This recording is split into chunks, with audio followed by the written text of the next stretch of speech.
అమ్మయ్యా, ఈ రోజుతో పీడ విరగడైపోతుంది. ఏమండి వచ్చేసారా? రండి కూర్చోండి, వడ్డిస్తా. తీసుకోండి.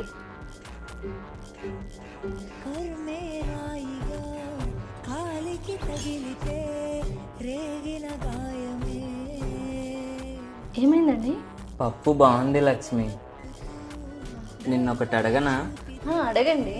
నువ్వు ఇంట్లో హ్యాపీగానే ఉన్నావా? ఉన్నాను. నా వల్ల ఏం ఇబ్బంది లేదు కదా? ఏం లేదు. ఎందుకు అడుగుతున్నారు ఇప్పుడు?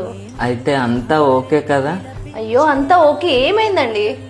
మరెందుకు లక్ష్మి అన్నంలో విషం కలిపావు?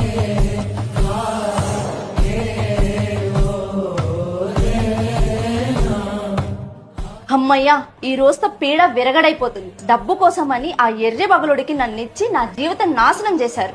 సరే సరే వెళ్ళు.